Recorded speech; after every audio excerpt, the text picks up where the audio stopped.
नमस्कार, सुप्रभात। स्वागत एक बार पुनः आप सभी का सब रंग कार्यक्रम में। मित्रों, इस संसार में कोई भी ऐसा व्यक्ति नहीं होगा जिसके जीवन में कोई परीक्षा ना हो, परिस्थितियां ना हो। हम सभी को परीक्षाओं को पार करना ही होता है। जीवन में उतार चढ़ाव देखते हुए ही हर व्यक्ति आगे बढ़ता है। लेकिन एक होता है कि हम अकेले ही इन परीक्षाओं को पार करते हुए आगे बढ़ें, और दूसरा है परमात्मा पिता के साथ हम इन परीक्षाओं को पार करें। दोनों में मित्रों रात दिन का अंतर आ जाता है। अकेले लड़ना और परमात्मा को साथ लेकर लड़ना। आप जानते हैं महाभारत में जीत उन्हीं की हुई जिन्होंने भगवान को साथ रखा। तो क्यों ना हम भी अपनी जीवन की परीक्षाओं को भगवान का साथ लेकर सरल और सहज बनाते चलें। किसी ने बहुत प्यारी सी बात कही कि जीवन के जो तूफान हैं वो भगवान के साथ रहने से तोहफे में तब्दील हो जाते हैं। तो क्यों ना हम भी अपने तूफानों को तोहफे में तब्दील करते हुए हंसते गाते हुए जीवन के सफ़र में आगे बढ़ें। यही मंगल कामना आप सभी के लिए है। तो आइए इन्हीं सुंदर मंगल कामनाओं के साथ कि आप हंसते गाते हुए ही जीवन की परीक्षाओं को पार करें। चलते हैं आज के सुवाक्य की ओर।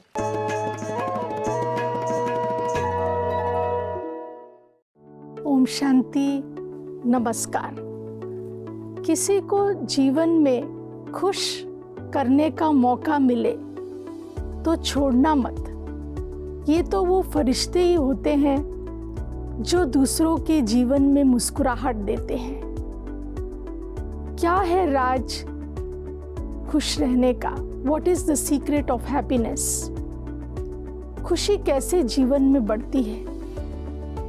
खुशी बढ़ने का राज है कि जितना आप इसे दूसरों के जीवन में देते चले जाएंगे। कहने का मतलब ये है कि जितना हम खुशी को बांटते हैं, खुशी बढ़ती ही चली जाती है। इसीलिए इसको बांटने में कभी जीवन में कंजूसी मत करें, इसे देते चले जाएं।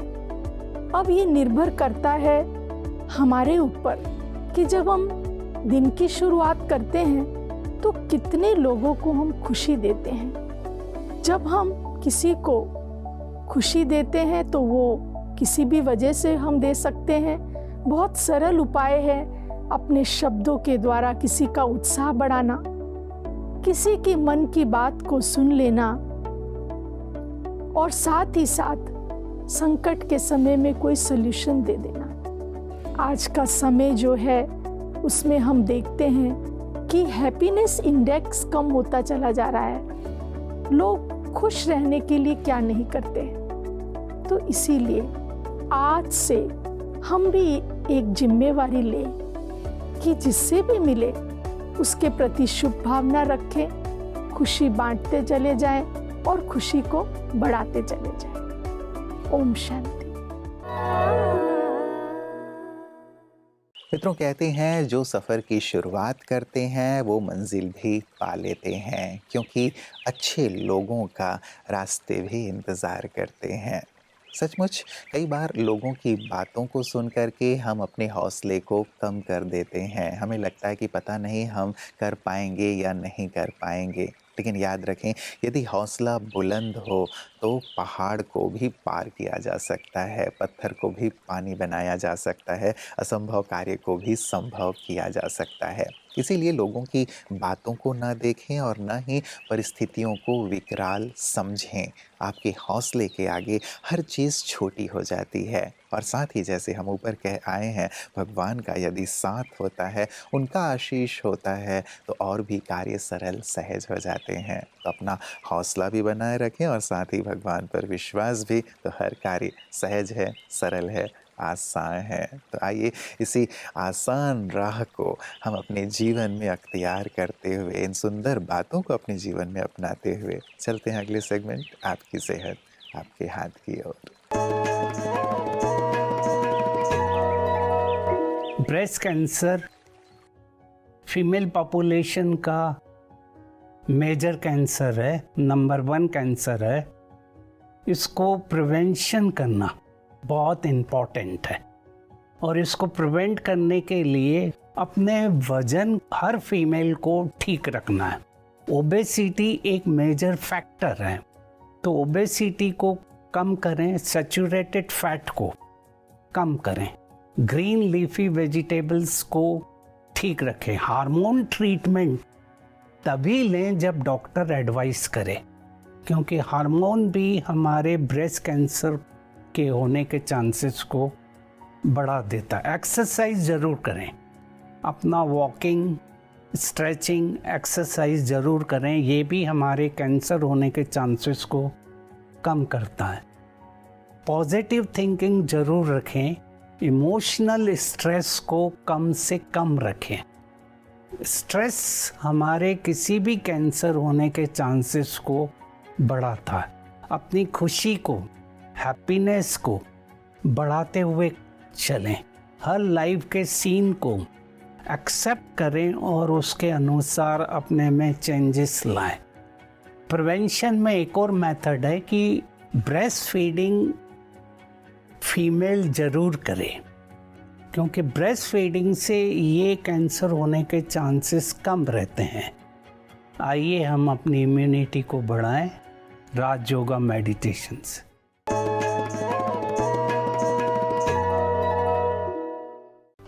हर व्यक्ति को धर्म करने के लिए या साधना करने के लिए संन्यास लेने की जरूरत नहीं। जी। वो अपने ग्रस्त परिवार में रहकर भी एक सन्यासी का रूप धारण कर सकता है और वो उस जगह पहुंच सकता है जहां उसने पहुंचना है। ये सबसे जरूरी है कि उसका जो तप और साधना है।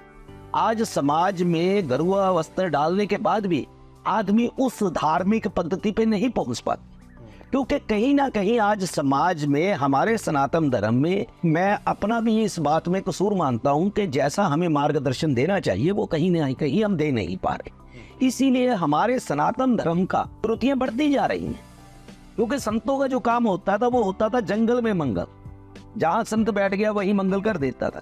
लेकिन कहीं ना कहीं आज हमारे संतों में सुविधाएं बढ़ गई हैं, तप कम हो गया, उसके कारण वो कुरीतियां आ रही हैं। इसीलिए समाज के अंदर जो व्यक्ति सनातनी है उनको ये नहीं पता चल रहा कि कौन संत है। जैसे आज कथावाचक भी अपने आप को संत लिखने लग गए, उसके कारण इस जो भगवा वस्त्र है, लोगों इसको शक की नजर से भी देखने लगे। पीछे कुछ ऐसे हुआ हो गए जी, क्योंकि एक परंपरा है कि जो 13 अखाड़ों के संत हैं उन्हें अखाड़ा में एक ऐसी शिक्षा मिलती है कि वो लोग सोच कर भी कभी सोच भी नहीं सकते गलत कार्य, लेकिन जो स्वयं बड़े संत हैं उनके कारण समाज में लोगों को कभी भी अगर गुरु धारण करना है तो सबसे पहले गुरु को ये देखना चाहिए कि ये शिष्य बनने के काबिल है, और शिष्य को देखना चाहिए वो गुरु बनने के काबिल है। क्योंकि गुरु शरीर नहीं है, गुरु शब्द है जी। शारीरिक रूप में ना आदमी देवता बन सकता है ना गुरु बन सकता है, गुरु तो शब्द है।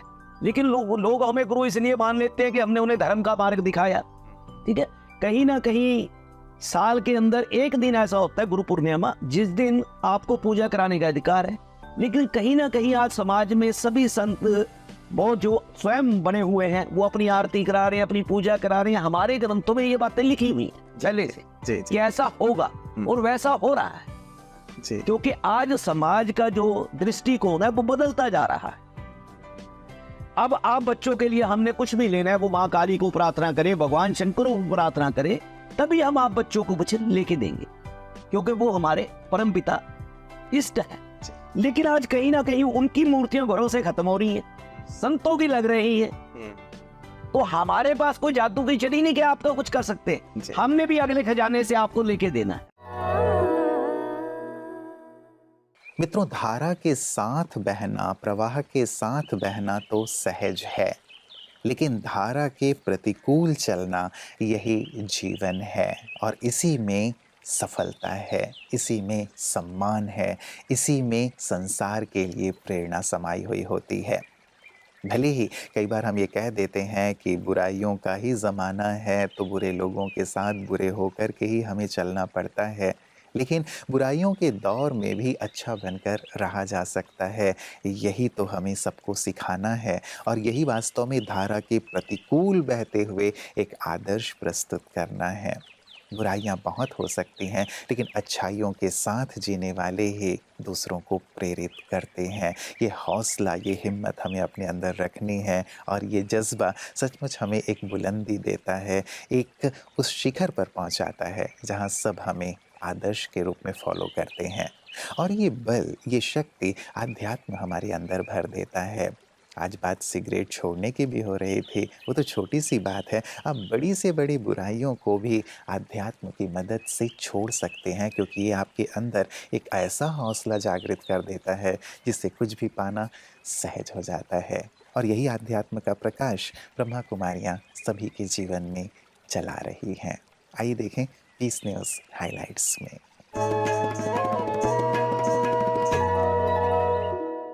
भक्त जिस भगवान को पुकार रहे हैं वो भगवान शिव परमपिता परमात्मा अभी पृथ्वी पर एक सामान्य वृद्ध पुरुष के शरीर में प्रवेश कर स्वर्णिम संसार व स्वर्ग की रचना कर रहे हैं। इस अद्भुत और अनोखी घटना का समाचार जन जन तक पहुंचाने हेतु ब्रह्मा कुमारीज विविध माध्यमों और सेवाओं द्वारा हमेशा करती रहती है।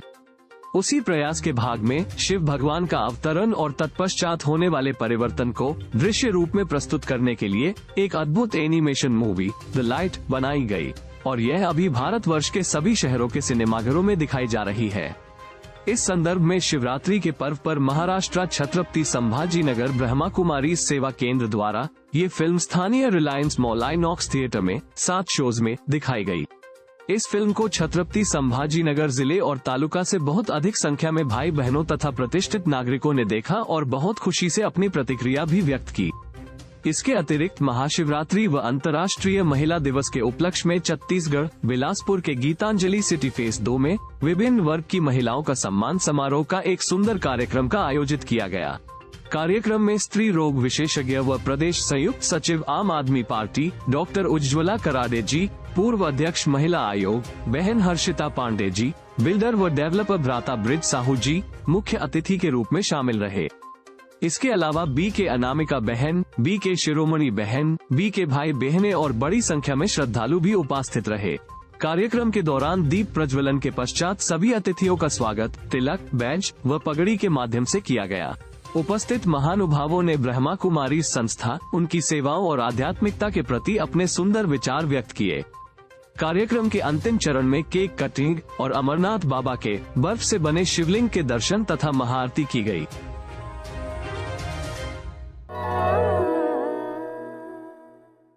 मित्रों, महाभारत के एक प्रेरक प्रसंग से आज के सबरंग का अंत कर रहा हूँ। अर्जुन ने ये प्रतिज्ञा कर ली कि कल सूर्यास्त से पूर्व यदि मैं जयद्रथ का वध नहीं करूंगा तो जलती हुई चिता पर चढ़ जाऊंगा। दोनों खेमों में इस प्रतिज्ञा से बहुत हलचल सी हो गई। सभी विचार करने लगे कल क्या होगा, कैसे होगा। पांडव भी बहुत ज़्यादा सोच में पड़ गए। श्री कृष्ण जी भी सोच रहे थे कि कैसे होगा, क्या रणनीति बनाई जाए। देर रात तक वो अपने खेमे में टहल रहे थे। उन्हें लगा कि जब मैं इतना सोच रहा हूँ कि क्या कैसे होगा, किस प्रकार की रणनीति बनाई जाए, जब मेरी नींद उड़ी हुई है तो शायद अर्जुन की तो हालत और भी ज़्यादा खराब होगी। चल के देखता हूँ। गए उसके खेमे में तो देखा अर्जुन खर्राटे लेकर के सो रहे थे। श्री कृष्ण ने उन्हें जगाया और कहा कि तुमने इतनी बड़ी प्रतिज्ञा की है और इतने आराम से कैसे सो रहे हो। अर्जुन ने बहुत प्यारी सी बात कही, जिसके लिए स्वयं भगवान जाग रहे हों वो क्यों ना चैन की नींद सोए। सचमुच मित्रों, जीवन के उतार चढ़ावों में भी यदि भगवान का साथ है, यदि वो हमारी चिंता कर रहे हैं, यदि वो हमारे अंग संग हैं, तो सचमुच जीवन आनंद से भर जाता है। कोई तकलीफ नहीं रहती, किसी प्रकार की चिंता नहीं रहती। तो क्यों ना हम भी भगवान को अपना साथी, प्रिय सखा बना लें, उन्हें जीवन का अंग बना लें, ताकि जीवन हमेशा के लिए खुशहाली से परिपूर्ण हो जाए। गहराई से इस बात पर विचार कीजिएगा मित्रों, क्योंकि यही जीवन के आनंद का रहस्य है। नमस्कार, ओम शांति। जीवन के